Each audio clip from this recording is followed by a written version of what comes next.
नहमदुहु व नुसल्ली व नुसल्लिमु अला रसूलिहिल करीम, अम्मा बाद। अच्छा जी, आज बुध 23 अक्टूबर 2024 है और आज हम आपके सामने फुसूसुल हिकम से फस्स हिकमत गैबिय्या फ़ी कलिमत अय्यूबिय्या, जो मशहूर मारूफ़ पैगंबर हैं सैयदना अय्यूब अलैहिस्सलाम, उनके हवाले से उनकी ज़िंदगी में और उनके वजूद में जो अल्लाह ताला ने हिकमतें रखी हैं उनकी ज़िंदगी के नशेब व फ़राज़ में, उनके फ़िक्र व अमल में और उनके हालात ज़िंदगी में, उनकी कौम में, उनके मामलात में, उनके किरदार और सीरत में जो और उनका जो फ़िक्री इर्तिका का यानी थॉट प्रोसेस का जो एवोल्यूशन था, उस उनकी मेंटालिटी और उनकी साइकी में जो हिकमतें रखी गई हैं एक इंसान के लिए, एक पढ़ने वाले, गौर व फ़िक्र करने वाले के लिए, उस हवाले से शेख अकबर ने जो हिकमतें जमा की थी, नगीने मोती फसूस, तो उनमें से चंद फस जो है ना आपके सामने रखते हैं। ये सबक तो ज़रा पहले शुरू होता है, 3-4 सफ़े पहले, और उसमें ये बड़ी ज़बरदस्त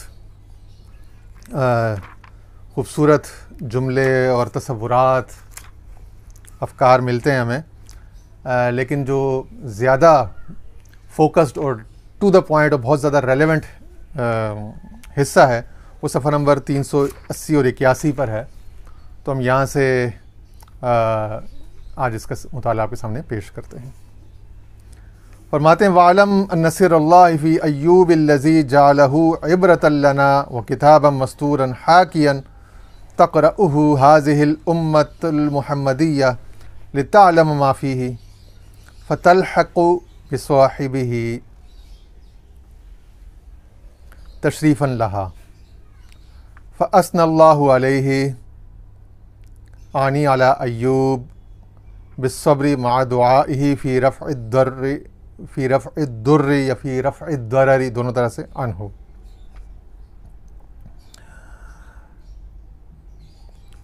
कहते हैं, जान ले कि हज़रत अय्यूब अलैहिस्सलाम में, यानी उनकी ज़ात में, उनके वजूद में, उनकी ज़िंदगी में, उनके थॉट प्रोसेस में, उनके ज़िंदगी के मामलात में जो अल्लाह ताला ने राज रखा है और जिस राज को उसने हमारे लिए इबरत यानी सबक आमूज़ बनाया कि उससे हम इबरत लें यानी सबक लें कि अपनी ज़िंदगी पर उसको किस तरह से अप्लाई करना है, उसमें से क्या क्या हिकमतें अख़ज़ होती हैं, उनको किस तरह से अपनी थॉट प्रोसेस में, अपनी ज़िंदगी में इम्प्लीमेंट करना है।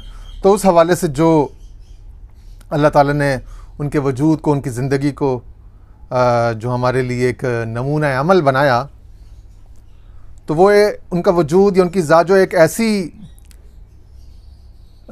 हिकायत, एक ऐसी स्टोरी टेलिंग है, एक ऐसी लिखी हुई किताब है कि उससे उम्मत मुहम्मदिया जो है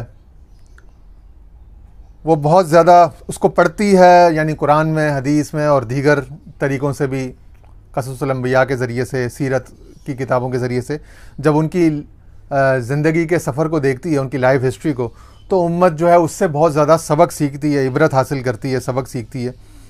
और अल्लाह ताला ने चुनांचे हज़रत अय्यूब अलैहिस्सलाम की तारीफ़ की है और हालांकि अय्यूब अलैहिस्सलाम का सब्र बड़ा मशहूर है ना, मतलब ज़रबुल मिसल सब्र अय्यूब, तो कह रहे हैं हालांकि अय्यूब अलैहिस्सलाम ने रफ़अ दरर या रफ़अ मुदर्रत के लिए दुआ की, वो अय्यूब इज़ नादा रब्बहु अन्नी मस्सनियद दुर्रु व अंता अर्हमुर राहिमीन, सूरह अंबिया में और सूरह स्वाद में, वज़कुर अब्दना अय्यूब इज़ नादा रब्बहु अन्नी मस्सनियश शैतान बिनुस्बिन व अज़ाब, आगे आ भी जाएगा अगले पैराग्राफ में। तो हालांकि अय्यूब अलैहिस्सलाम ने जो उनको तकलीफ़, बीमारी, जो मर्ज़ लाहक था, वो मौलाना रूम ने का एक खूबसूरत फारसी शेर है ना कि दादमन अय्यूब रा मेहरे पिदर, बहरे मेहमानी ये किरमा बेज़रर। कह रहे हैं अय्यूब अलैहिस्सलाम के जिस्म में मारूफ है कि वो ज़ख़म हो गए थे, घाव थे, दाने थे ज़बान पूरे जिस्म पे, और उसमें कीड़े पड़ गए थे, जिस्म में कीड़े। और ये अल्लाह के नबी हैं, मासूम अनिल ख़ता, मगर जिस्म में कीड़े पड़ गए, बीमारी हो गई। तो कह रहे हैं दाद अमन अय्यूब रा महरे पिदर। कह रहे हैं हमने ही, अल्लाह ताला फरमा रहे हैं, अल्लाह की तरफ से तर्जुमानी करते हुए मौलाना रूम ने नकल किया है कि अल्लाह ताला कहते हैं कि भाई हमने ही अय्यूब के दिल में बाप की शफ़क़त, बाप की जैसी मोहब्बत रख दी थी कीड़ों के लिए, और वो कीड़ों के लिए बेज़रर हो गए थे। ठीक है ना। तो कह रहे हैं कीड़ों से, उस बीमारी से जो ज़रर उनको पहुंच रहा था, अरबी में ज़रर भी कहते हैं, दुर, द्वाद रा, यानी मुदाफ़ का सीगा रा इसमें रिपीट हो गई है, द्वाद और रा की तशदीद के साथ दुर्रुन और द्वाररुन दोनों तरीके से ये मसदर आता है, पढ़ा जाता है। फिर रफ़अ दुर्र अन्हु या फिर रफ़अ दरर अन्हु। ठीक है ना। हाँ, तो उन्होंने तो ये दुआ की कि अल्लाह मेरे से ये दुख को, तकलीफ़ को दूर कर दे, मगर उसके बावजूद अल्लाह ताला ने उनकी तारीफ़ फरमाई। अस्नल्लाहु अलैहि आनी अला अय्यूब बिस्सब्री, और सब दुआ भी, तारीफ़ भी अल्लाह ने की, महज उनकी आम सिफ़ात की नहीं, सब्र के हवाले से तारीफ़ की। इस तारीफ़ भी आम नहीं, ख़ास सब्र की सिफ़त के साथ तारीफ़ की कि वो बड़ा सब्र साबिर बंदा था। क्या फरमाया कि इन्ना वजदनाहु साबिरा, कि हमने उसको बड़ा सब्र करने वाला पाया। नेमल अब्द, कितना ही अच्छा बंदा था। इन्नहु अव्वाब, बड़ा ही रुजू करने वाला, इनाबत वाला। बताओ, तारीफ़ सब्र के लिए की, सही लिहाज से की, सब्र की तारीफ़ की। अब इसका मतलब है कि सब्र का जो आम फ़हम है वो गलतुल आम है, वो गलत फ़हम है। जो आम लोगों में जो सब्र का माना लिया जाता है, आम उलमा हज़रात के, हाँ, मज़हबी तबक़ात के है, और आम जो माँ बाप और दादा दादी, नाना नवासी, नानी जो, और चाचा मामू जो नसीहत करते हैं लोगों को मुसलमान मुआशरे में, अपने भतीजों को, अपने बच्चों को, पोतों नवासों को, और उस्ताद तिलमीज़ को जो नसीहत करता है, वो जो आम फ़हम जो वाइज़ीन वाज हज़रात जो करते हैं, इसका मतलब है उसमें और सब्र की हकीकत में कुछ फ़र्क है, बड़ा फ़र्क है, और वो खुलेगा आज। तो बड़ा फ़र्क है। तो ये चैप्टर या ये ख़ास पैसेज मैंने इसीलिए उठाया कि सब्र का कॉन्सेप्ट बड़ा मिसअंडरस्टूड है, मिसइंटरप्रेट किया हुआ है हमारे माशरे में, हमारी पूरी मुस्लिम सोसाइटी में, बतौर ख़ास हमारे मुल्क में। जिस तरह पिछले दिनों मूसा अलैहिस्सलाम के हवाले से जब बात थी, तो उसमें जब बताया हमने, वो हक़ाइक़ खोल के रखे, फैक्ट्स एंड फिगर्स, कि जादू का कॉन्सेप्ट कितना ख़राब है, कितने इस हवाले से मुगालते हैं, और तकरीबन 98-99% हज़रात अफराद को, इवन के अहले इल्म को, हद तक को, सबको मुगालते हैं। उसके हवाले से फिर हमने वो सारे वो फैक्ट्स फिगर्स, वो सारी तहकीक, पूरी एक्सटेंसिव रिसर्च के साथ सारा चीज़ें पेश कर दी थी आपके सामने, तकरीबन 1-1.5 घंटे के। अब शेख अकबर का सब्र का जो कॉन्सेप्ट है, सब्र का तस्वुर उनके नज़दीक क्या है, उसको देखिएगा, बड़ा अजीब, बड़ा नादिर। और यही यहाँ पे मैं बतौर तहदीस नेमत अर्ज़ कर दूँ कि अभी जो सन 2022-23 के हिस्से में जो हमने, बाज़ दोस्तों को पता है कि तर्जुमा कुरान, मफ़हूम कुरान की जो एक कोशिश हमने किसी के साथ कोलैबोरेट करके की थी, जिसका नाम है अशरफुत तराजिम। तो उसमें हमने कुछ बुनियादी जो लुगात हैं उसको दुरुस्त किया है।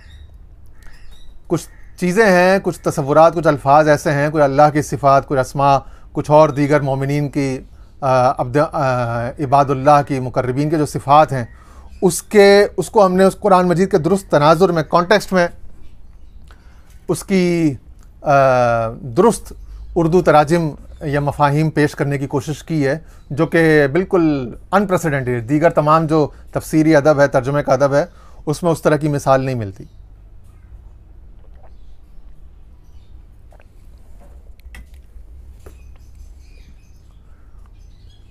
उसी में ये लफ्ज़ सब्र जो है, इसका भी हमने मफहूम कई जगहों पे, जो आम लोगों में के यहाँ जो पाया जाता है मफहूम, वो ये है कि भाई तकलीफ़ और अजियत पर बेचारा बन के, मजलूम बन के, रिसीविंग एंड पे बिल्कुल घायल होके उज़्व मुअत्तल हो जाना। हमारे पूरे मजहबी फ्रेमवर्क में इल्ला माशाअल्लाह अगर किसी को उसका दुरुस्त फ़हम, दुरुस्त मारिफत हो सब्र की, वरना सब के यहाँ यही मफहूम है कि शायद खुदा न खास्ता, पता नहीं खुदा को कोई अज़ली कोई बहस या कोई ज़िद, कोई चिढ़ थी बंदे से, मखलूक से, बतौर ख़ास मुसलमान से, मुसलमानों से कोई नफ़रत, कोई चिढ़ थी, उसका वो यहाँ पे आके स्कोर पूरा करना चाह रहे हैं इस दुनिया में आपको पैदा करके। अल अमान अल हफीज़। मगर कॉन्सेप्ट यही दिया जाता है, सब ने यही लिया हुआ है, सब ने यही दिया हुआ है इल्ला माशाअल्लाह। कोई इस्तिस्ना हो सकता है, कोई 0.1%, कोई 0.2%, या हो सकता है 1%, 1% तक। लेकिन हमने अपनी ज़िंदगी में सारी उम्र जितने लोगों से मुलाकात की, सुना, देखा, पढ़ा, बरता, बीता, उसमें तो बेड़ा गर्क है इस तसव्वुर का बतौर ख़ास। और ये कुरान मजीद इसको बड़ा एम्फसाइज़ करता है, और शेख अकबर ने निकाला इस पर, इसको खोला, इसकी हकीकत, इसकी मार्फत खोली। चूँकि पीछे मुफस्सिरीन या मुहद्दिसीन या दीगर फुक़हा या दीगर जितने भी कलाम करने वाले मुदर्रिसीन, वाइज़ीन थे, वो उनसे ये उक़दा सॉल्व नहीं हुआ था। जिस तरह से फ़िरौन के बाप में उन्होंने ख़ता खाई, उनकी अक्ल ने ठोकर खाई, इसी तरह से इस मामले में भी तो शेख ने इस पर कलाम किया। और हुज़ूर अलैहिस्सलाम की अता से, क्योंकि ये सारी किताब हुज़ूर अलैहिस्सलाम के दरबार से, उनके दस्ते मुबारक से अता हुई है, उनकी सर्टिफाइड और साइंड है, तो अब ये महज किसी आलिम या मुफस्सिर का फ़हम नहीं रहा, ये हुज़ूर अलैहिस्सलाम की अता भी हो गई। तो इस हवाले से भी इसको देखना ज़रूरी है, ठीक है ना।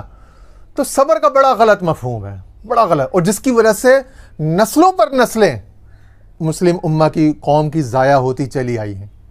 उसी सब्र के उस गलत तासुर, उस तसव्वुर कि भाई कोई ऐसा खुदा है, गॉड ऑफ रैथ, जिसको मखलूक से कोई ज़िद है, कोई चिढ़ है, कोई अज़ली नफ़रत है, कोई दुश्मनी है, और वो मखलूक पे बतौर ख़ास इंसान पर, और उसमें ख़ासुल ख़ास मुसलमान से कोई बदला लेना चाह रहा है पिछली किसी जन्म का, पता नहीं किस बात का। और हालांकि ऐसा कुछ नहीं, हकीकत उसकी बिल्कुल बरखिलाफ़ है।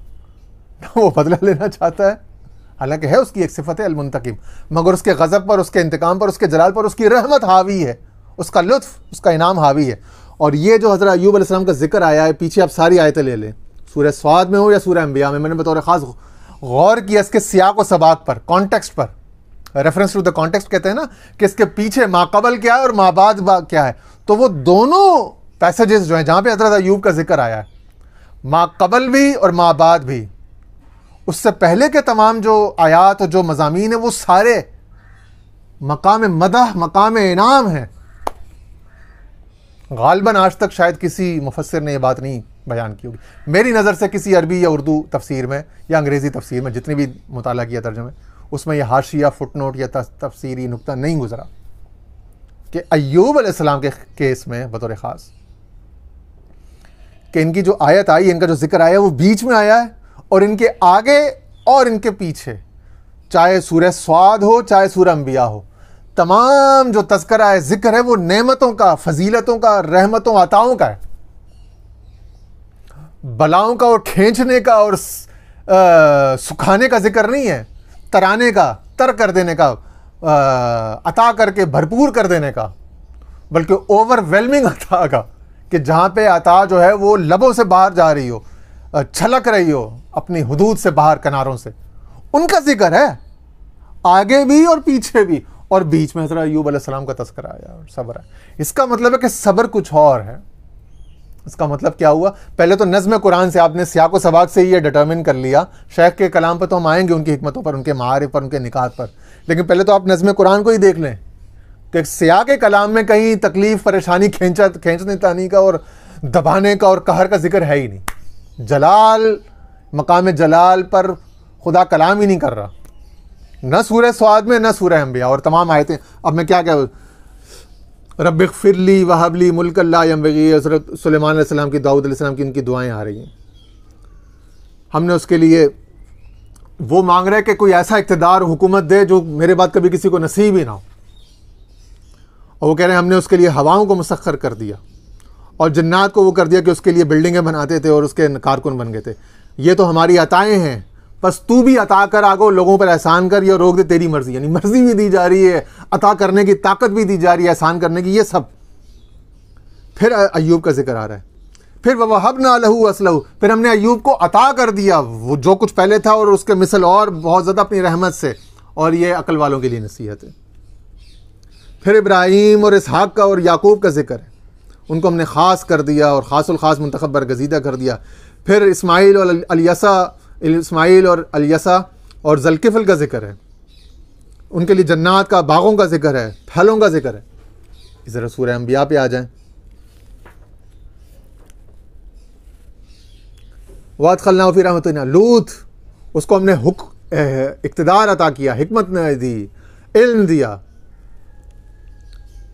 रहमत में अपने दाखिल किया। नूह, उसको और उसके घर वालों को हमने निजात अता फरमाई, उसकी हमने दुआ सुन ली, उसकी हमने मदद की। दाऊद और सुलेमान, उनको हमने जो है वो अपना हिकमत, अक़ल, फ़हम अता किया, उनको हमने इल्म अता किया, फ़हम यानी अंडरस्टैंडिंग, ये ग्रैस्प, ये अता किया। पहाड़ों को उनके लिए, परिंदों को उनके लिए मुसख्खर किया, उनको सनत और हरफर इंडस्ट्री सिखाई, हवाओं को उनके मुसख्खर कर दिया, जन्नात को। फिर अय्यूब का जिक्र है, फिर उसके बाद इस्माइल, अलियसा और रहमत में दाखिल करने और ये सब चीज़ें आगे, इस्तिजाबत, दुआ कबूल करने, मेहरबानी करने, मामलात को दुरुस्त करने, यहाँ तक कि हज़रत यहया अलैहिस्सलाम, ज़करिया अलैहिस्सलाम और बीवी मरियम, नेमतों का जिक्र है। नेमतों, इज़्ज़तों और लुत्फ़ व इनाम का जिक्र है, माँ कबल भी माँ बाद भी। तो सियाक़ कलाम में ही, सियाक़ कलाम या सियाक़ सवाक़ में ही कहीं तकलीफ़ परेशानी का और उसका मुसीबत का जिक्र ही नहीं है। ठीक है जी। अच्छा, अब आ जाते हैं हम शेख अकबर के उस पर। कह रहे हैं फ़ालिमना अन्नल अब्द इज़ा फ़ालिमना, ये तो बात हो गई ना कि हज़रत अय्यूब ने अपने दुख तकलीफ़ को दूर करने की दुआ की। कुरान मजीद में भी 2 जगह इसकी तस्रीह आ गई। ठीक है जी। और उसके बावजूद अल्लाह ताला ने उनको सब्र के साथ उनकी तारीफ़ फरमाई। ठीक है, ये बात होगी। फ़ालिमना, चुनांचे हमने जाना, अन्नल अब्द इज़ा दअल्लाह फ़ी कश्फ़ि दुर्र अन्हु ला यक़दहु फ़ी सब्रिही व अन्नहु साबिर। शेख फरमाते हैं चुनांचे हमने जाना कि अगर बंदा अल्लाह ताला से अपनी तकलीफ़ दूर करने की दुआ करे तो ये तकलीफ़, तो ये सब्र को ऐबदार नहीं करता, सब्र में कोई कमी नहीं लेकर आता। ये दुआ करना और ये इल्तिजा करना और ये ख्वाहिश पैदा होना, चलें दुआ ना भी करे, ज़ुबान हाल से कह रहा हूँ, ज़ुबान हाल से तो हर कोई कहेगा ना, चलें ज़ुबान काल से अगर कोई बहुत वो आम मारूफ, वो जो इन्वर्टेड कॉमर्स में कह रहा हूँ, आम जिसको कहते हैं बड़े साबिर और बड़े वो थे, ठीक है ना, अगर उस आम माना में भी देख लें तो ज़बान हाल से तो वो चाहेगा ना कि तकलीफ़ दूर हो। चलो ज़बान काल से अगर कोई नहीं कह रहा, बहुत अपना उसको मुत्तकी परहेज़गार बनने का शौक़ है, वो शौक़ भी क्या है, वो शौक़ के ऊपर भी आगे शेख ने खोला है, वो शौक़ भी कितनी नफ्स की शरारत है या क्या कोई हिजाब है, उसकी हकीकत भी आगे आ जाएगी। वो कौन सा शौक़ है और वो कितना गलत है, वो आगे आ जाएगी बात। तो वो सारे गलत फहमियों को दूर करेंगे, सारे मुगालतों को आज इंशाअल्लाह इज़ाला और तस्फिया होगा। या यक़दहु फ़ी सब्री व अन्नहु साबिर, उसके बावजूद कहते हैं वो साबिर रहेगा। नेम अल अब्द, और कितना अच्छा बंदा भी अच्छा, सब्र वाला भी। कमा क़ाल अन्नहु अव्वाब, वो अल्लाह से रुजू करने वाला और उसकी तरफ देखने वाला। तो अव्वाबियत भी उसकी मुतासिर नहीं हुई, उसका अच्छा होना भी मुतासिर नहीं हो रहा, उसका साबिर होना मुतासिर नहीं हो रहा। तीनों अय रज्जाउन इलल्लाहि ला इलल अस्बाब, ये कि वो बहुत ज़्यादा अल्लाह की तरफ रुजू करने वाला। अव्वाब, ये चूंकि ये मुबालगे का सीगा फ़आलुन के वज़न पर, तो उन्होंने आगे रज्जाउन से उसका मुतरादिफ लिया कि माना क्या, बहुत ज़्यादा अल्लाह की तरफ बार बार रुजू करने वाला, ना कि असबाब की तरफ। वल हक़्क़ु यफ़अलु इंद ज़ालिका बिस्सबबि लिअन्नल अब्द यस्तनिदु इलैहि, और हक़ ताला बंदे के उसकी तरफ यानी अल्लाह की तरफ लौटने में असबाब से ही काम लेता है। बंदा जब उसकी तरफ लौटा कि मौला तू मेरी ये तकलीफ़ दूर कर, तो अल्लाह ताला कॉज इफेक्ट की दुनिया में कोई सबब पैदा फरमाएगा ना, उस सबब को, जो तकलीफ़ का सबब था, उसको रिप्लेस कर देगा, उसको हटा देगा और उसकी जगह कोई दूसरा सबब राहत का लेकर आएगा। उसको फस्तजबना लहू बार बार जो कुरान में कहा जाता है, फ़कशफ़ना यानी कशफ़ना यानी तकलीफ़ दूर करने के लिए कशफ़ भी लफ्ज़ आता है और इस्तजाबत का भी लफ्ज़ आता है। ठीक है ना। वअम्मन युजीबुल मुत्तर्र इज़ा दआहु, कौन है जो तकलीफ़ मुस्तर की आवाज़ उसको सुने, उसकी दुआ को, पुकार को, वह यक्शिफु सू, और उससे वो तकलीफ़ को दूर करे। ठीक है। इंसान का तो भरोसा जो है वो यानी अल्लाह की तरफ रुजू करने वाले असबाब की तरफ नहीं, और हक़ ताला बंदे के उसकी तरफ लौटने में असबाब से ही काम लेता है। इज़ल असबाबुल मुज़ीलतु लिअम्रिन मा कसीरा, क्योंकि बंदा जो है वो उसी पर तकिया करता है असबाब पर, कि कोई सबब आएगा, इसका मतलब है सबब वो मिन जानिबिल्लाह है, अच्छा, फ़रजूल अब्दी इलल वाहिदिल आइन। अच्छा, इज़ल अस्बाबुल मुज़ीलतु लिअम्रि मा कसीरा वल मुसब्बिब वाहिदुल आइन। ठीक है, अल मुज़ीलु बिस्सबबि ज़ालिकल अलम औला मिन अर्रुजू इला सबबिन ख़ास रुब्बमा ला युवाफ़िक़ु इल्मल्लाहि फ़ीही फ़यक़ूलु इन्नल्लाह लम यस्तजिब ली व हुवा मा दअाहु व इन्नमा जनहा इला सबबिन ख़ासिन लम यक़्तदहि अज़्ज़मानु वलल वक़्त। पहले इसका तर्जुमा पढ़ लेते हैं, फिर आते हैं इसकी तशरीह पर। क्योंकि बंदा उसी पर तकिया करता है, अगरचे किसी एक मामले को ख़त्म करने के बहुत से असबाब होते हैं। अब यहाँ पे उसी पर तकिया यानी कि सबब पर, कि कोई सबब ऐसा आएगा जो उसको दूर कर देगा उस तकलीफ़ को। अगरचे किसी मामले के को ख़त्म करने के बहुत से असबाब होते हैं, जबकि मुसब्बिब एक आयन वाला है। मुसब्बिबुल असबाब यानी तमाम असबाब का जो ओरिजिनल कॉज यानी अल्लाह। लिहाजा बंदे का एक ज़ात की तरफ लौटना जो किसी सबब से उसका ये दर्द दूर कर दे, किसी ख़ास सबब की तरफ लौटने से बेहतर है। हो सकता है कि वो ख़ास सबब उस तकलीफ़ या अलम को ज़ायल करने में अल्लाह के इल्म से मुवाफ़क़त ना रखता हो। अच्छा, ये ऐसा ही है जैसे किसी बंदे को प्यास की तकलीफ़ है सपोज़, और वो मांग रहा है कोल्ड ड्रिंक।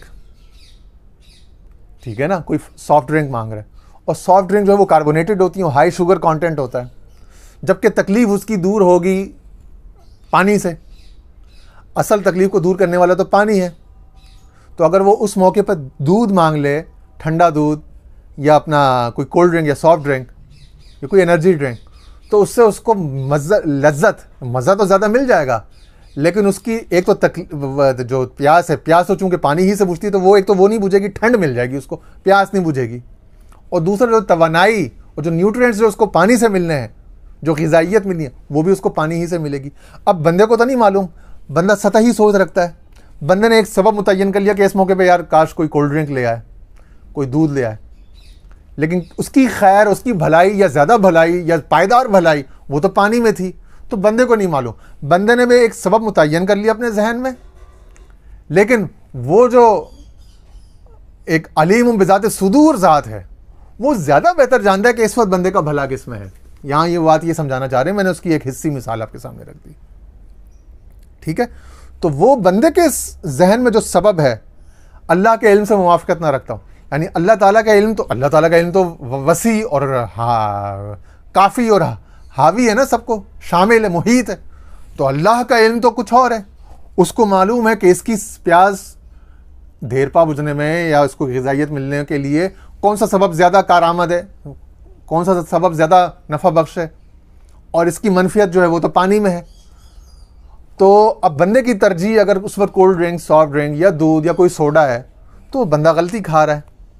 तो इसके लिए बेहतर है कि बंदा अल्लाह पर जो मुसब्बिबुल असबाब है, वो तमाम असबाब की ऐन और उसकी कुन, उसकी हकीकत, उसका एंड वही है, उसका जौहर तो उसी का अम्र उसी की मर्ज़ी के पास है, तो वो उस तरफ मुतवज्जा हो जाए, बजाय कि किसी ख़ास सबब से अपनी तकलीफ़ का रफ़ा करना मांगे।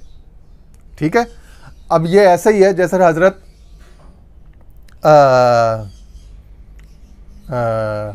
यूसुफ़ अलैहिस्सलाम को जब उनके भाइयों ने कहा कि हमें खेलने के लिए हम इसको ले जाएं, तो वहाँ हज़रत याकूब अलैहिस्सलाम ने क्या कहा, इन्नी अख़ाफ़ु अन याकुलहु ज़िअबु, कि मैं डरता हूँ, मुझे खौफ है कि कहीं इसको कोई भेड़िया ना खा जाए।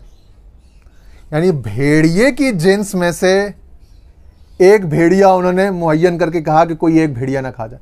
ये नहीं कहा कि जंगल में एक ही भेड़िया होगा जो उसको खा जाएगा, या जंगल के सारे भेड़िए उसको खा जाएंगे। ठीक है ना, तो अब इसी पर आप क़यास करके इसको समझें कि अय्यूब अलैहिस्सलाम के जहन में जिस तरह के इंसानी नफ्सियात काम करती है कि एक सबब आता है तकलीफ़ से राहत का, ठीक है ना, मगर वो ख़ास मुअय्यन सबब जो है, हो सकता है वो इल्म इलाही से मुवाफ़क़त ना रखता हो और उसकी जगह कोई और सबब जो है वो अल्लाह ताला उसको रिप्लेस कर दे किसी और सबब से और वहाँ से उसकी तकलीफ़ दूर कर दे।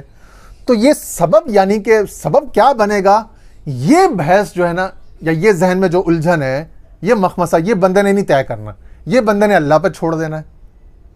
ठीक है ना, और उसके तकिया मुसब्बिब पर करना है और उसकी मर्ज़ी और उसकी अता पर भरोसा रखना है। फिर वो अपनी अता पर, अपनी अता से, अपनी मर्ज़ी से, अपनी उलूही हिकमत से किसी भी सबब को मुतय्यन करके उसकी वो तकलीफ़ दूर कर दे। ये ऐसा ही है कि हम जब छोटे थे तो वो सागर साहब के साथ जाऊँ तो अक्सर इस तरह की छोटी छोटी मिसालें पेश आती थी। तो वो लोग कहते थे ना कि यार काश मैं इसकी जगह कुछ और। सागर साहब ने कहा कि भाई कुछ और ही मांग लेते तो ये जो होना था यही बेहतर है। कुछ और मांग लेते, हो सकता है वो अल्लाह ताला के इल्म में तुम्हारे लिए बेहतर ना होता। कुछ और मांग ले, ये जो हम अक्सर हम कभी कोई बात होती है वो पूरी हो जाए ना तो हम कहते हैं यार काश हम इसमें कुछ और मांग लेते। नहीं, वो जो उस वक्त हुआ वही बेहतर था आपके लिए। वो खुशी जो आती है उस खुशी को पूरा अंदर सिंक इन करके पूरा एब्जॉर्ब कर लेना चाहिए। वो अल्लाह ताला की तरफ से आई होती है वो अता। तो वो जब कोई दुआ कबूल होती है, जब कोई बंदा कोई मांगता है, कोई खुशबू आती है, कोई शय, और वो उसके सामने कोई बगैर किसी तलब के वो आ जाए, तो वो मिन जानिबिल्लाह उसको पूरी तरह ले लेने के उसको पूरा एंजॉय कर लेना चाहिए उस खुशी को, बजाय ये कि ये कहना कि काश मैं इस वक्त इसकी जगह कुछ और मांग लेता। तो वो वहाँ पे अक्सर होता था कि वो एक होटल पे टैक्सी ड्राइवर्स और ये इस तरह के मजदूर मेहनत कश लोग आते थे, जमा होते थे, बातें करते थे, वो सागर साहब से दुआएं कराते थे। तो वो अक्सर कोई कहता था कि यार वो मुझे इस वक्त पैसों की ज़रूरत थी तो वो मैंने फ़लाँ से कर्ज़ मांग लिया और वो अगले दिन मेरी बीसी खुल गई। तो वो सागर साहब यही कहते थे कि भाई ये जो तुमने दुआ की थी उसके बाद तुमने जल्दी कर ली, तुमने वो कर्ज़ ले लिया। थोड़ा सा तुम तवक्कुफ़ कर लेते तो उसी दिन शाम को या अगले दिन तुम्हारी बीसी को, तो वो काम तो तुम्हारा वैसे भी हो जाता। लेकिन वो बंदे ने चूंकि थोड़ी सी जल्दी कर ली, और ये इंसान की फितरत में है उजलत, ठीक है ना, इन्नल इंसान कान आजूला है, कुरान ने इस पर मोहर सब्त की हुई है। तो वो क्या कहते हैं कि वो उजलत में हमने उस सबब मुतय्यन कर लिया और कर्ज़ ले लिया, तो वो कर्ज़ की तकलीफ़ और ज़िल्लत से भी गुजरे और उसका बोझ क्या वो वापस भी करना है। अगरचे कि थोड़े अरसे के बाद उस तकलीफ़ का रफ़ा होना या उसका इज़ाला मुज़ीलतुल सबब है ना, तो उसका मुज़ील एक सबब वहाँ मौजूद था, थोड़ा सा आगे पीछे था। वो टाइमिंग हमें नहीं मालूम। वो जेस्टेशन पीरियड, जब हम बीज बोते हैं तो उसने लाजमी, उसने जो है वो एक पौधा बनना है, दरख्त निकलना है। ये हालात मुझे अक्सर पेश आते हैं घर में, मुख्तलिफ बहुत सारे रिश्तेदारों, बहुत सारे रिश्ते के लोगों से, करीबी लोगों से बात होती है, तो मैं उनसे यही कहता हूँ कि भाई वो कहते हैं ना as you sow shall you reap. जो आपने बीज बोया है उस बीज ने फल बनना है, दरख्त बनना है, उसका दरख्त आप काटोगे, उसका फल काटोगे। वो टाइमिंग क्या है वो हमें नहीं पता। लेकिन यहाँ लोगों को चूँकि उनकी वो सतही और बहुत कोई गहरी सोच तो नहीं, सतही नज़र होती है, वो बार बार पूछते हैं कि भाई क्यों नहीं हो रहा, जल्दी करते हैं, क्यों नहीं हो रहा। जिस तरह अंबिया कराम के पास लोग आते थे और कहते थे कि मता न सके, कब आएगी अल्लाह की मदद। वही उनको तो पता है कि अल्लाह की मदद आएगी। देखें ना, अंबिया के जिक्र में बार बार अल्लाह की मदद, उसके फजल, उसके इनाम का ही जिक्र आ रहा है। लेकिन कौम ज़रा जल्दबाज भी होती है, बेसब्री भी होती है, बेहौसला जल्दी हो जाती है। तो लोग हौसला कम रखते हैं। एक बात, एक तो ये सोसाइटी में प्रॉब्लम होती है। दूसरा ये होता है कि उनको सब्र का माना बहुत गलत दिया गया होता है कि शायद सिर्फ तकलीफ़ और मुशक्क़त के नीचे पिसते रहना ये सब्र है। जबकि सब्र, यहाँ देखें ना, इन्होंने भी जब ये इन्ना वजदनाहु साबिरा, तो यहाँ पे इन्होंने भी यहाँ पे सब्र को साबित कदमी का माना में लिया हुआ है मुतरजमीन ने। तो सब्र से मुराद तो साबित कदमी होती है, और साबित कदमी मजबूती की निशानी है, कमज़ोरी की निशानी नहीं है। साबित कदम रहना और साबित कदमी, तो चुनाचे वो जो मैंने बात की थी ना कि अशरफ तराजिम में, तो अशरफ तराजिम में हमने कई जगहों पे सब्र या साबिर का माना यही किया है कि अपना जो आप मुस्बत अमल है उस पर उसको जारी रखें। मुस्बत अमल को रिगार्डलेस, यानी कतई नज़र इसके कि कोई असबाब आपके मुआविन हैं या मुखालिफ हैं, हालात आपके मुआविन हैं, मुखालिफ हैं, अपना अमल जो है प्रोडक्टिव पैदावारी अमल जो है मुआशरे को देने का, मुआशरे की इस्लाह, भलाई, फलाह का जो आप करते आ रहे हैं, जो आप देने का अमल, इन्फाक का, खर्चे का, इल्म देने का, जो भी है, जो भी आप करते आ रहे हैं उसको जारी रखें। हमने इसको भी सब्र कहा, और जो कि उसकी तायीद लुगात से और मुफरदातुल कुरान से भी हो जाती है। इमाम अस्फहानी की, उन्होंने सब्र को बहुत सारे माना में और बहुत सारी कुरानी मिसालों से उन्होंने बताया कि ये यूँ। तो सब्र ये होता है कि बंदा जो काम करता हुआ आ रहा है उस काम को छोड़े नहीं, गिव अप ना करे, उस काम को मुनक़ता ना करे, अपना फेल या अपना फ़िक्र, अपना जो तर्ज़ फ़िक्र है या जो अपना मौक़िफ़ है उस पर जमा रहे, साबित कदम रहे। तो सब्र सिर्फ तकलीफ़ बर्दाश्त करना जो ना, ये उसका एक माना है। मैं ये नहीं कह रहा कि इसका माना है नहीं, लेकिन ये जो हसर कर देते हैं ना, महसूर कर देते, कन्फाइन, कि सिर्फ एक माना ले लेते हैं। और अक्सरियत मुतरजमीन, मुफस्सिरीन और अक्सर वाज, वाइज़ीन, खुतबा, मुबल्लिगीन जो हैं, उन्होंने सिर्फ एक माना लिया हुआ है कि सिर्फ तकलीफ़ बर्दाश्त करना, यानी सब्र के लिए उन्होंने तकलीफ़ को, मुसीबत को, परेशानी को लाजमी कर दिया। ये गलती कर दी। ये सब्र के तसव्वुर के, उसके दुरुस्त फहम के खिलाफ है ये बात।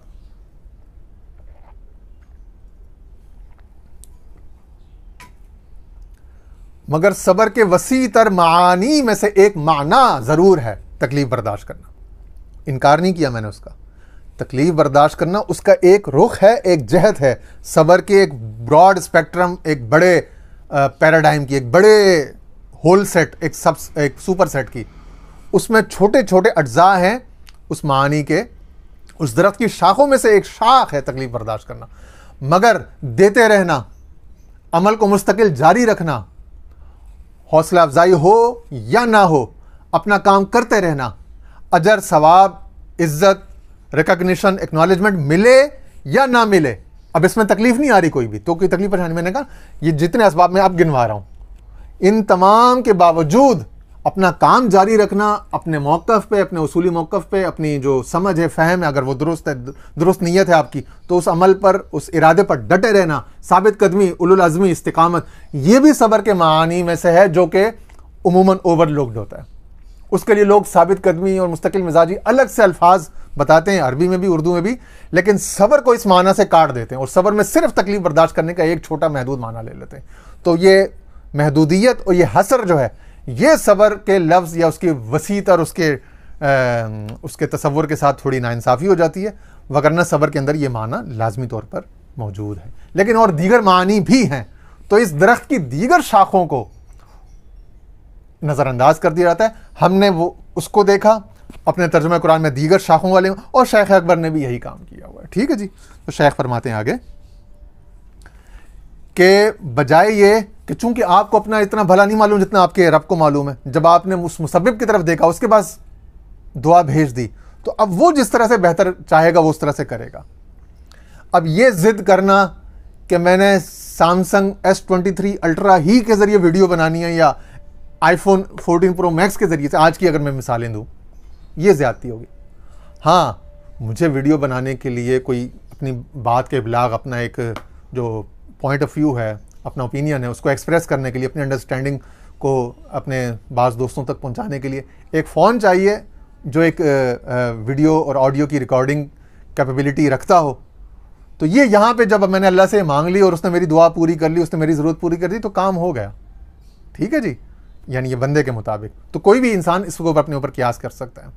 ठीक है ना, मेरे बिल्स पूरे हो गए, मेरे को किसी से मुताजी नहीं हो, अल्हम्दुलिल्लाह मेरा काम पूरा हो गया। ठीक है ना। अब मैं ये कहूँ कि मुझे इसी तरह, जिस तरह वो कर्ज वाला वो गलत सबब मुतय्यन कर, इसी तरह से लोग अपने रिज़्क, रोज़ी या माश का जो एक बड़ा तसव्वुर है, एक बड़ा कॉन्सेप्ट है, एक बड़ी हकीकत है, उसको महदूद कर देते हैं, मुनहसर कर देते हैं सारा का सारा किसी ख़ास नौकरी में, इस हद तक कि वो फिर उस नौकरी के लिए पीरों के पास जाके दुआएं करते हैं और नमाज हाजात और सारी उम्र नफलें कि मेरी ये नौकरी ना जाए। हालांकि अगर वो थोड़ा जुर्रतमंदाना फैसला करें, उस नौकरी को छोड़ के अपना कारोबार, एंटरप्रेन्योरशिप की तरफ आएँ, तो रिज़्क के सैकड़ों दरवाजे उनके ऊपर खुल जाएं। रिज़्क के तो सैकड़ों हज़ारों इम्कानात हैं ना, पॉसिबिलिटीज़ हैं, लेकिन इंसान अपनी महदूद अकल की वजह से उसको किसी ख़ास सबब के अंदर, किसी ख़ास कंपनी, किसी ख़ास एम्प्लॉयमेंट, किसी ख़ास जॉब के अंदर कैद करके खुद ही अपने हाथ पांव बांध देता है। और बाज़ लोग कहते हैं ना कि यार ये जो रिच पीपल हैं ये क्यों रिच होते हैं, माल या दुनिया में लोगों के पास मालदारी या दौलत या गिना कैसे आ जाता है। तो 95 या 98% जो मालदार लोग होंगे किसी भी दुनिया की सोसाइटी में होंगे, वो या तो सेल्फ एम्प्लॉयड होंगे या बिजनेसमैन होंगे, इंडस्ट्रियलिस्ट होंगे, अपना बिजनेस कर रहे हैं, एंटरप्रेन्योर्स होंगे। यानी जॉब करने वाले एम्प्लॉयड लोग नहीं नजर आएंगे आपको। इक्का दुक्का 1%, 2% या 3% की एक्सेप्शन हो सकती है, इस्तिस्ना। वो हाईली पेड जो दुनिया में CEOs हो सकते हैं, वो भी मगर गिन, लेकिन वो भी जब वो वंस के उनसे वो जॉब चली जाए तो उनकी वो बात नहीं रहती, क्योंकि वो उनका माइंड जो है ना, वो माइंड सेट जो है वो उस ख़ास उस पर सेट हो चुका होता है, उनका माइंड अपना एम्प्लॉयमेंट पर। तो एम्प्लॉयमेंट की या जॉब की जो एक नफ्सियात है वो उनको बड़ा महदूद करके एक ख़ास उनको एक रियलिटी शेप करके उनको उसी में रख देती है और वो उसी में रह जाते हैं फिर। लेकिन एक बिजनेसमैन जो होता है, वो एक ट्रेडर जो होता है, एक बिजनेसमैन होता है, उसके पास हज़ारों ऑप्शंस होते हैं, वो सैकड़ों हज़ारों तरीके से। और कुरान ने भी कहा ना कि हम उनको उनके सर के ऊपर से भी, पाँव के नीचे से भी रिज़्क देंगे। इसका मतलब है कि रिज़्क के कुछ वेन्यू या वेन्यूज़ जो है वो कभी महदूद नहीं अल्लाह के यहाँ, उसके इल्म में या उसके हाँ, ठीक है ना। उसने कहा दरवाजे खोल देंगे। तो ये जो दरवाजे है, इसका मतलब है कि एक दरवाज़ा नहीं है। अब इंसान ने अगर एक एम्प्लॉयर चुन लिया और एक एम्प्लॉयमेंट चुन ली, ठीक है ना, तो उसने अपने आप को खुद महदूद करके, अपना सारा जो मामला, अपना रिस्क का मामला जो महदूद करके खुद अपने हाथों, अपनी समझ लो कि अपनी वो बेड़ियां डाल दी अपने पाँवों पे। तो ये भी एक तरीका है, बेड़ियां तोड़ना, एम्प्लॉयमेंट से, जॉब से एंटरप्रेन्योरशिप की तरफ और सेल्फ एम्प्लॉयड होने की तरफ, फ्रीलांस होने की तरफ, बिजनेस की तरफ आना और अपना अपने मामले को यानी उसमें आज़ादी लेकर आना। ये किसी हद तक बंदे के हाथ में, फिर आगे अल्लाह ताला उसमें बरकत देता है। तो मैं कह रहा था कि अक्सर लोग कहते हैं कि भाई ये कब होगा, कब का जवाब दुनिया में किसी के पास नहीं है। दुनिया के बड़े बड़े जो पर्सनल डेवलपमेंट के, सेल्फ डेवलपमेंट के एक्सपर्ट्स हैं, गुरुज हैं, बड़े यू नेम इट, पिछले दिनों मैंने कुछ लोगों के नाम भी लिए थे, नाम ना भी लूँ, जितने भी हैं दुनिया में बड़े बड़े, उन सब का ये इत्तेफाक है, उन सब ने कहा कि ये जो सीड के लिए जो जर्मिनेशन पीरियड या जेस्टेशन पीरियड है, ये किसी को भी नहीं पता। कोई भी फॉर्चून टेलर नहीं है दुनिया में, कोई बड़े से बड़ा बिजनेसमैन, इलॉन मस्क हो या मार्क ज़करबर्ग हो, किसी को भी नहीं पता था कि 2012 में, 2014 या 16 में मेरी फलानी प्रोडक्ट चल जाएगी, मुझे ब्रेक मिल जाएगा। ये किसी को नहीं पता। अलबत्ता कोशिश सारे करते रहते हैं मुख्तलिफ तरीक़ों से, मुख्तलिफ प्रोडक्ट। ना स्टीव जॉब्स को पता था, ना बिल गेट्स, किसी को नहीं पता होता दुनिया में, ठीक है ना। और इसी बात को जो लेबनीज़ अमेरिकन राइटर है नासिम तालिब, वो कहता है टिंकरिंग। वो कहता है कि छोटी मोटी एफर्ट्स हेयर एंड देयर, दाएं बाएं बंदा करता रहे, लेकिन वो तो वो करेगा ना जो अपना सेल्फ एम्प्लॉयड हो या अपना बिजनेस करता हो। तो वो अपनी दुकान में, मैं जैसे मैं एक ज़माने में मैं खिलौनों के जूड़िया बाज़ार जो होलसेल मार्केट है वहाँ से मैं काम करता था, तो मैं एक दुकानदार के पास गया। उसके बाद फिर मैं वापस, थोड़ी सी मेरे अंदर ज़रा वो खबासत आ गई थी, तो मैं वापस नौकरी की तरफ चला गया था। कुछ अर्सा ट्राई करने के बाद मैंने जल्दी हिम्मत हार ली थी, गिव अप कर दिया। गिव अप नहीं करना होता, क्विट नहीं करना होता, तो क्विटर हमेशा क्विटर रहता है। तो शुक्र अल्लाह ने वो अकल दी कि भाई quitting and giving up is not an option. तो वो उस बंदे ने मुझे एक बात कही, उसने कहा पैसा कराची में पैसा ही पैसा, पंजाब से आया हुआ था, कहता हवा में पैसा है, यूँ बस पकड़, यूँ बाकायदा उसने यूँ अदा करके दिखाई, कह रहा बस पकड़ के नोट, हवा में नोट ही नोट है, पकड़ के लेने वाला होना चाहिए। उसका यकीन था और वाकई वैसा ही हो रहा था उसके साथ। यहाँ तक कि वो 25-30 साल जब कराची में रहने के बाद उसने जो जूड़िया बाज़ार की जो मार्केट की ज़बान है, बोल्टन मार्केट और खोड़ी गार्डन और जूड़िया मार्केट की, यानी मेमनी ज़बान, मेमन लोग वहाँ पे ज़्यादा हैं, तो मेमनी ज़बान भी उसने सीख ली थी और आते जाते सब लोगों के साथ मेमनी ज़बान में बात कर रहा था वो पंजाबी स्पीकिंग, आया वो कराची में था बाहर से, और ज़बान भी उसने यहाँ की सीख ली, जो बाज़ारी जो कारोबारी ताजिर तबके की ज़बान है। और वो लोगों के साथ मेमनी में बात कर रहा था जिस तरह से मेमनी बोलते, मेमन लोग फ्लुएंटली मेमनी ज़बान बोलते हैं, गुजराती ज़बान, ठीक है ना। तो और उसने मुझे बताया कि अब छोटी सी दुकान देख रहे हैं, कह रहे मेरे पास इस तरह की यहाँ पे होलसेल मार्केट में सबसे महंगी कमर्शियल इलाका है, कह रहे यहाँ पे मेरी 6 दुकानें, 5 और भी हैं, वो मैंने किराए पे दी हुई है, अपने बच्चों को जिसको भी दी हुई है। तो 6 दुकानों का वो मालिक था महंगे तरीन इलाके में, अपने यकीन की वजह से और अपने उस। तो टिंकरिंग, तो वो क्या करता था कि वो फारिग नहीं बैठता था, उसके बाद छोटे मोटे मुख्तलिफ खिलौने होते थे, वो उन खिलौनों को, उनके आंसाम्बल्स, मुख्तलिफ किस्म के उनके जो ना वो पैकेजेस बनाया करता था कि जो फारिग वक्त में, तो ये अलग अलग खिलौना, ये एक खिलौने की 6-6, 12-12 अगर नहीं बिक रहे तो 5-6 मुख्तलिफ किस्म के खिलौनों का एक पैकेट बना के एक पैकेट ले लो, उसका भी कोई ग्राहक आ जाएगा और वो उससे लोग ले लेते थे, इवन के मैं भी लेता था उससे वो चीज़ें। तो वो जो कॉम्बोज बनाता था, नए नए क्रिएटिव आइडियाज़ जो उसको आते थे, वो देखे ना, ये टिंकरिंग है सारी, कि कई तरीक़ों से उसने बहुत सारे खिलौने वैरायटियों के रखे हुए, वो नहीं बिक रहे, अगर सिंगल नहीं बिक रहे, होलसेल नहीं बिक रहे, कुछ भी नहीं बिक रहा, तो उन सबको एक एक करके उसने पैकेज बना के एंसेंबल्स बना ली, वो बिक रहे हैं। तो ये टिंकरिंग है, यानी अपने काम में छोटी छोटी मुख्तलिफ किस्म की क्रिएटिव कोशिशें करते रहना। मगर ये तो वो करेगा ना जिसके पास, जो अपना काम कर रहा हो, ठीक है ना। तो छोटी मोटी कामों में कौन चीज़ चल जाएगी, किस चीज़ से आपको ब्रेक मिल जाएगा, ये आपको नहीं पता होता, ठीक है ना। तो ये वो सीक्रेट्स हैं जो गुरुज ने बताए। और ये जो मजलूमियत और मखहूरियत और मखदूबियत, मखदूबी अलैहिम से तो पनाह मांगने का है। तो ये मजलूमियत, मखहूरियत और मखदूबियत का जो अपने ऊपर ओढ़ लिया जाता है, महरूमियत, 4 लफ्ज़ बोले मैंने, मजलूमियत, बल्कि 5 कर लेता हूँ, मैं लिख के दिखा देता हूँ। इनने मुस्लिम उम्मा को बतौर ख़ास पाकिस्तानी कौम को मार के बिल्कुल जो है ना बेड़ा गर्क कर दिया हर लिहाज से। मजलूमियत, मजबूरियत, मखहूरियत,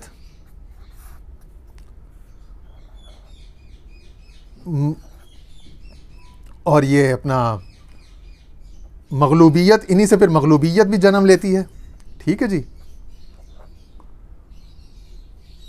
ठीक है। मगदूबियत कुरान मजीद का जो है, और महरूमियत।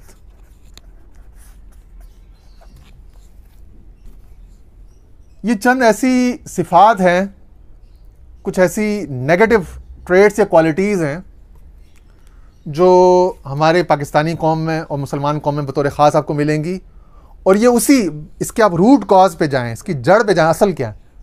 वो जड़ वही है जो उनको सिखाया गया है बचपन में, घरों में, मदरसा और स्कूल में, मस्जिद में जो सिखा दिया जाता है ना, कि सब मजबूर, बेबस, मकहूर, गज़ब याफ्ता, खुदा के कहर याफ्ता और हालात से मगलूब, एडवर्सिटी के मारे हुए, हेल्पलेसनेस और मिजरेबल होता है इंसान या मुसलमान बतौर ख़ास। तो मिजरी को उन्होंने बिल्कुल नेचुरलाइज, रैशनलाइज और जनरलाइज किया हुआ है। इससे एक ख़ास किस्म की एक साइकी बनती है, एक फ़र्द, इंडिविजुअल की भी, तबके, किसी ग्रुप की भी, किसी शहर या मुल्क या कौम या सोसाइटी की भी बन जाती है। और फिर जब इस तरह के लोग ज़्यादा होते हैं तो ये टॉक्सिक लोग हो जाते हैं। फिर वो एक दूसरे को अपनी टॉक्सिसिटी स्प्रेड कर रहे होते हैं, वो वेनरेट कर रहे होते हैं, जनरेट करते हैं, एक दूसरे से एमिनेट हो रही होती है उनसे टॉक्सिसिटी। फिर सिवाय उनके पास नफरत, गुस्से, गज़ब, हसद, बुग़्ज़, जादू, एक दूसरे पे, एक दूसरे के लिए पे तावीज़ करना, एक दूसरे के लिए बुरा सोचना, इसके अलावा उनके पास कुछ नहीं रहता। लेकिन इन सब की, मैंने कहा ना, रूट कॉज पे जाएं, क्योंकि मैंने एक अरसा गुजारा है कि यार ये सब क्या है, इस गुत्थी को सुलझाने में। खिरत की गुत्थियाँ सुलझा चुका मैं, बहुत ज़्यादा इस पर मैंने सोचा, गौर किया, और बहुत ज़िंदगी में इस पर ज़ाहिर इस पर से लेयर्स हटती रहीं। कई बार किसी बुज़ुर्ग की, किसी साहिब हिकमत दाना शख्स की एक बात कोई लिखी हुई या मुँह से बोली हुई, वो एक होती थी कि वो कई दिनों या हफ्तों तक मुझे सोचने पर मजबूर कर दी थी, और उससे ज़िंदगी का एक बहुत बड़ा जो थॉट प्रोसेस या जो बिलीफ सिस्टम होता था वो बदल जाता था। जैसे एक दफ़ा मैंने अपने हुजूर ख्वाजा साहब को सुना, वो फरमा रहे थे कि भाई आजमाइश की बात हुई, कहते हैं हम कमज़ोर हैं, हम कहाँ उसकी आजमाइश, यूँ करके कहा उन्होंने, उसकी आजमाइश अल्लाह मान, हम कहाँ कौन होते हैं कि हम उसकी आजमाइश, ये कहा उन्होंने। यूँ कहना वो चाह रहे थे कि भाई ये जो हमने 50-52 साल जो हमने ये काम किया तरीक़त का, तो इसमें बड़े यानी तल्ख़ व शीरीं, अप्स एंड डाउन्स किस्म के वाक़यात आए। ये बात करते करते उन्होंने कहा इसमें मुश्किलात भी आई, मुज़ाहिमतें, मुखालफतें, सब चीज़ें आई। इस्लामाबाद, पेशावर के हो गए, इस्लामाबाद में, कराची में, लाहौर में, पूरे दुनिया में काम करना, तो बड़ा हसद, बुग़्ज़ अपने पर आए सब की तरफ से। वो ये कहना चाह रहे थे लोगों को मोटिवेट करने के लिए कि इससे घबराएं, इसमें जारी रहना है, अल्लाह की मदद आती है बार। तो वो ये कहना चाह रहे थे। तो इसमें उन्होंने कहा कि तो उन्होंने इस बात की नफ़ी कर दी, समझाने के लिए, हौसला देने के लिए, कि खुदा ने, कि हम कोई अल्लाह की आजमाइश वाले होंगे ना, हम कौन होते हैं, हम कमज़ोर लोग हैं। तो समझ रहे हैं ना बात? तो जब वो कर रहे हैं, हमें और क्या चीज़ है। अच्छा, इसी तरह उसी मजलिस में उन्होंने ये बात भी की कि रहमान बाबा कहता है कि द दिलबर उल्लापार अगवाड़ मदासी ने माल पसी जहरीमा। उन्होंने कहा ये जो ए मौला, ये जो तेरे नाम पे जो तेरे बंदे इस दरवेश से मोहब्बत करने हैं, इसको खुदा का फ़कीर समझ के इसके पास आते हैं, बैठते हैं, दुआएं कराते हैं, इसके पास रुकते हैं कुछ दिन, कुछ घंटे, तो इनकी मैं खिदमत करूँ, इनको बिजली, पानी, गैस, गर्म ठंडा पानी, सर्दी गर्मी में हवा, ये सब मुहैया हो, रोशनी मुहैया हो, या आके खाएँ, कुछ खुश होके जाएं, सैर होके जाएं, कुछ मीठा, कुछ नमकीन, तो इसके लिए मैं मांगता हूँ। ऐसा नहीं है कि मुझे माल की कोई तरजीह है तेरे बनिस्बत, या मैं तुझे भूल गया हूँ उसके लिए। उससे मेरा एक पूरा पैराडाइम शिफ्ट हुआ। और ये बात मैंने कई अपने पीर भाइयों, कई अपने दोस्तों यारों के सामने ये वाक़या कोट किया। इसी तरह एक दफ़ा जब मैंने ये दरस निज़ामी शुरू किया, 2015-16 की बात है, तो मैं उस ज़माने में तराजुम कुरान मुख्तलिफ मस्जिदों में जो पढ़े होते हैं, तो मैं देखता था अगर उसका कोई वो नहीं है, उस पर लिखा हुआ नहीं है कि वक्फ बराए मस्जिद, ये वो ओपन है लोगों के लिए, तो पढ़ता, तो यहाँ तो किसी को शौक़ नहीं है, तो मैं उठा के घर पे ले आता था कि यार ये चूँकि मार्केट से नहीं मिलता तो ये नायाब तर्जमा है। तो वो इस तरह के मुख्तलिफ तफसीर हैं। तो एक तर्जमा कुरान जिसमें बहुत ज़्यादा हर आयत या हर पैसेज में हदीसें ही हदीसें, वो एक ख़ास जो एक मकतब फ़िक्र है जो बहुत ज़्यादा हदीसों से अपने उसको लेता है, अपने फ़िक्र को, अपने उसको मामले को।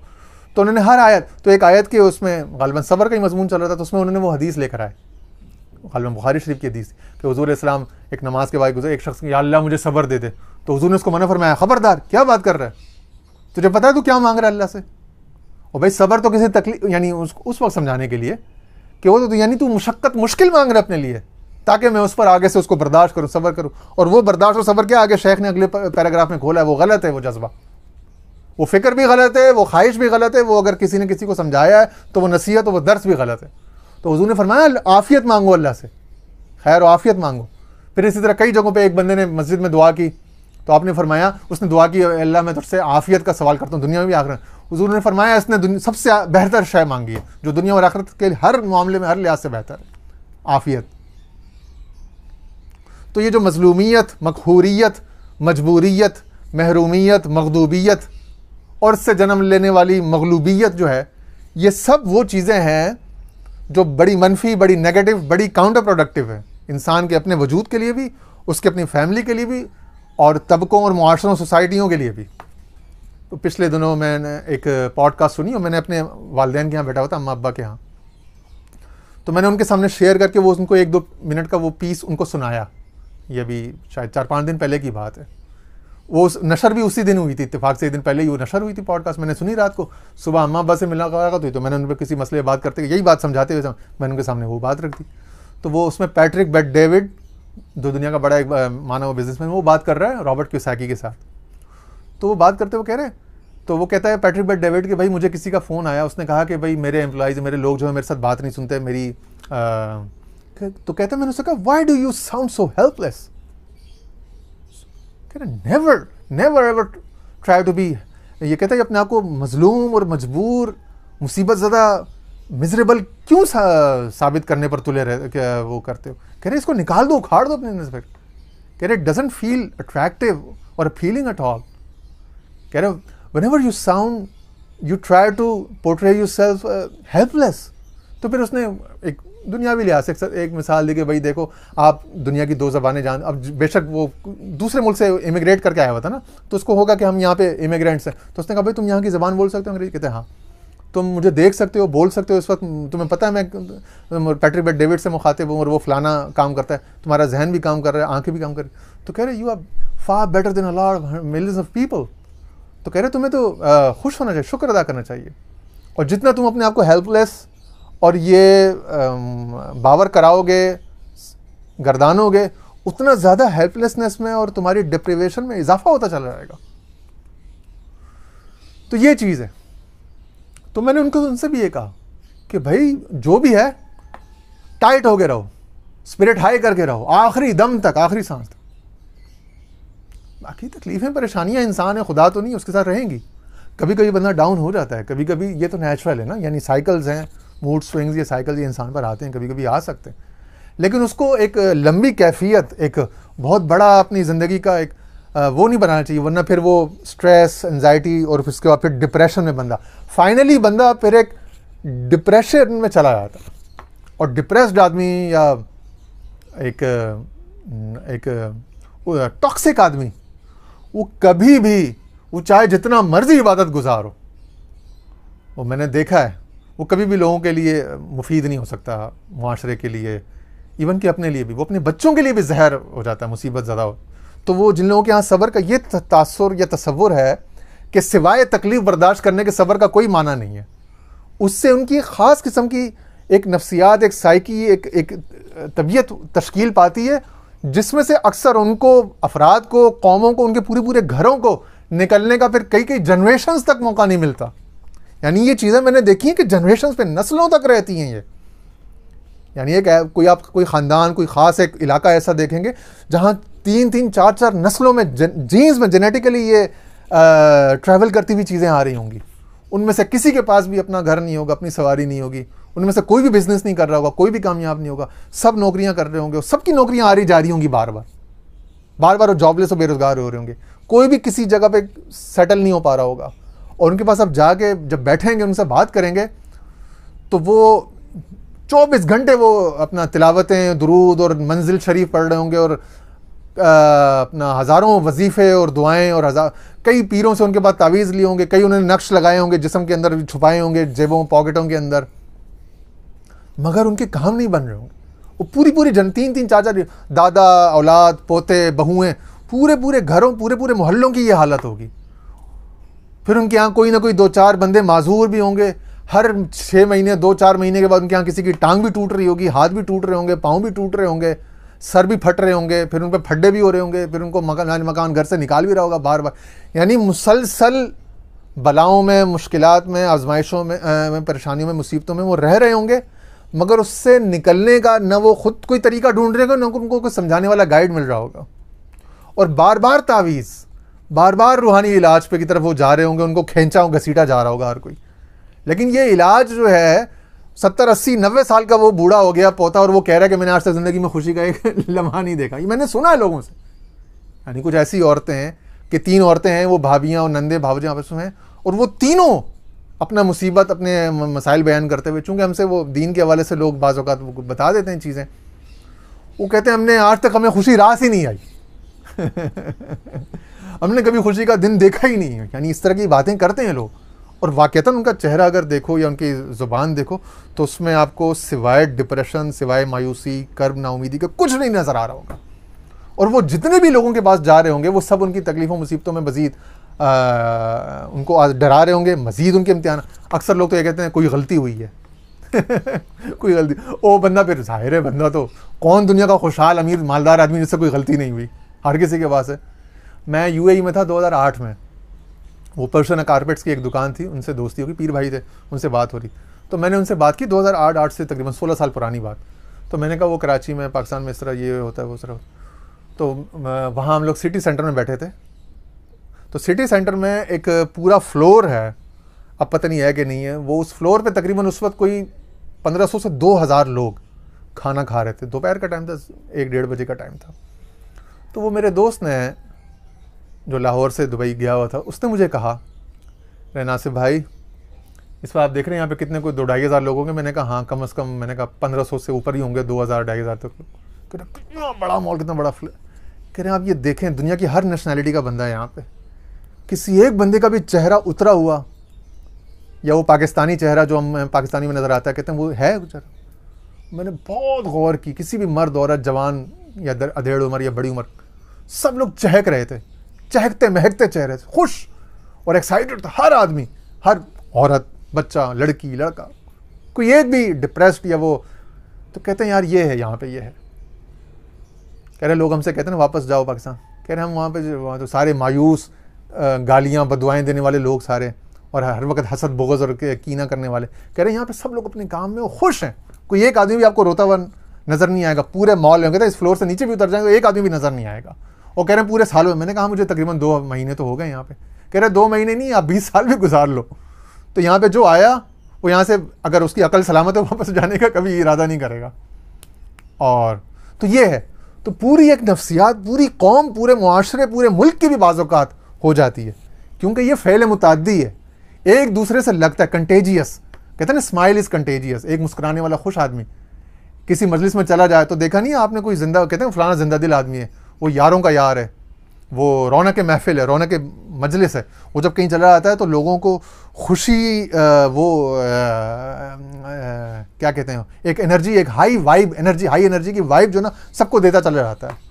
तो लोग अपने गम तकलीफ़ें कुछ देर के लिए भूल जाते हैं और हंसी मजाक का एक माहौल बन जाता है, ठीक है। और बाज़ लोग ऐसे होते हैं कि वो पूरे ही मुसीबत ज़दा होते हैं, और दाढ़ी भी उनकी बहुत बड़ी होती है और तस्बीह भी उनके हाथ में होती है, मगर चेहरे पे उनके इतने तेवर और इतना तंग होता है और इतनी झुर्रियाँ होती हैं, और उनकी बातों में भी इतनी झुर्रियाँ होती हैं कि वो मतलब ये कि वो जब वो बात करते हैं, मुंह खोलते हैं, तो सिवाय लोगों को मायूसी और तकलीफ परेशानी का कुछ नहीं मिलता। और वो बड़ी नसीहतें कर रहे होंगे, बड़ी वाक़यात सुना रहे होंगे कब्र के, हशर के, मौत के, मगर उनकी अपनी जो ज़िंदगी होगी वो सारी मुसीबत, तकलीफ, परेशान। तो ये सब्र का जो गलत मफ़हूम है, जब तक ये फ़हम दुरुस्त नहीं होगा, तब तक बंदे की अपनी ज़िंदगी में और उसकी घरेलू ज़िंदगी, उसकी कारोबारी ज़िंदगी, उसके माशरती ज़िंदगी, उसके तर्ज़ मुआशरत और उसकी सोसाइटी में वो बात नहीं आ सकती जो कुरान देना चाहता है, जो अंबिया की तालीम के ज़रिए उनके। और देखें ना, जब अल्लाह ताला ने ये जो नबियों मुख्तलिफ़ अंबिया कराम को जो अता और इनाम और एहसान की, तो क्या खुदा न खास्ता ये कोई इंसान तो नहीं, वो तो खुदा है, उसका कोई बेटा तो नहीं कि वो अपनी औलाद पर इनाम करेगा और बाकी लोगों को शूदर की नज़र से, उसकी नज़र से, अछूत की नज़र से देखेगा। उसकी नज़र में तो सब बराबर है। तो जब वो ये बातें कर रहे हैं इनाम और इकराम और एहसान की, तो नबुव्वत तो ख़त्म हो चुकी, ख़त्म नबुव्वत, लेकिन जो हिकमत, इल्म, कुदरत, फ़हम, एहसान, जो दीगर दरवाजे हैं, जितनी दीगर नेमत, वो तो सब आम हैं, वो तो खुली हुई हैं, वो तो हमेशा रहेंगी। तो नबुव्वत के जो खसाइस जिसे कहते हैं, यानी नबुव्वत जो है, नफ्स नबुव्वत, वो तो ख़त्म हो गई हज़रत ख़ातिमुन नबीन हज़रत अहमद मुस्तफ़ा मोहम्मद मुस्तफ़ा सल्लल्लाहु अलैहि वसल्लम पर।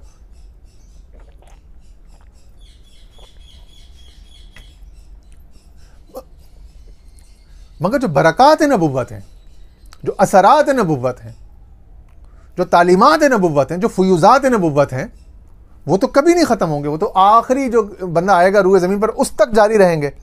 तो ये जितने वाक़यात इनाम और एहसान के और ये जो देने के फ़ज़ल व अता के हैं, ये सब पढ़ने वालों के लोगों के लिए है ना। तो इन सब से हिस्से कब मिलेंगे, कैसे मिलेंगे? अगर कोई ये समझ ले कि भाई वो तो नबी थे, हमारे यहाँ ये भी कर, भाई वो थे, भाई वो नबी थे, उन पे नबुव्वत उनके लिए ख़ास थी, हाँ, उसमें से हिस्सा नहीं मिल सकता किसी को, ख़त्म नबुव्वत हो चुकी, चैप्टर बंद, उसका कोई इम्कान नहीं। लेकिन वो जो दीगर जो फ़ज़ाइल थे, दीगर जो इज़्ज़तें थीं, दीगर जो इनामात और नवाजिशात उसके साथ थे,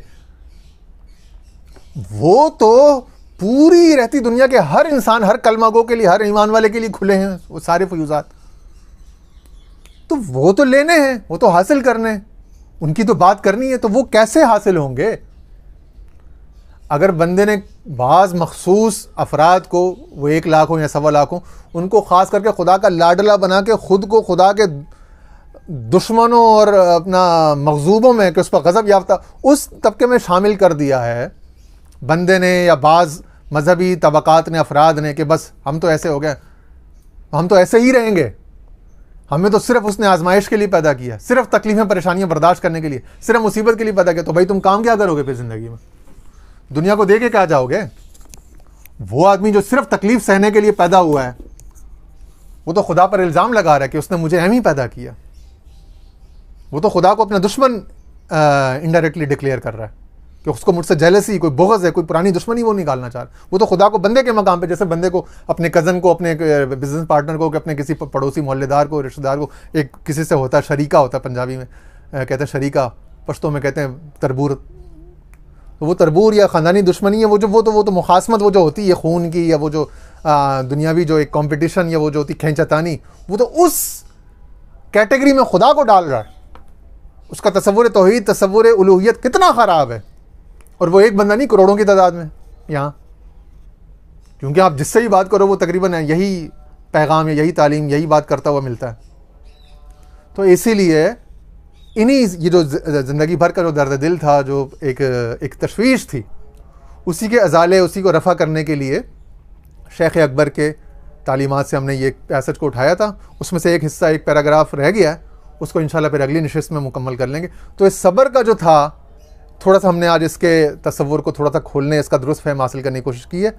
अल्लाह ताला हमें करामत बनाए रहती दुनिया तक के लिए, हमें वो तमाम इनामात, तमाम इज़्ज़तें, फ़जीलतें जो उसने अपने बंदों को अता की हैं, जिसका उसने भर भर के ज़िक्र, तज़करा भर भर के किया है, इनामात का, इकराम का, वो तमाम इनामात, तमाम इकराम, तमाम इफ़दाल, तमाम अफ़दाल, तमाम फ़जीलतें और तमाम इज़्ज़तें, तमाम इकराम की निशानियाँ हम उससे मांगते हैं और सब का सवाल करते हैं, रब्बी इन्नी लिमा अंज़लता इलैया मिन खैरिन फ़कीर।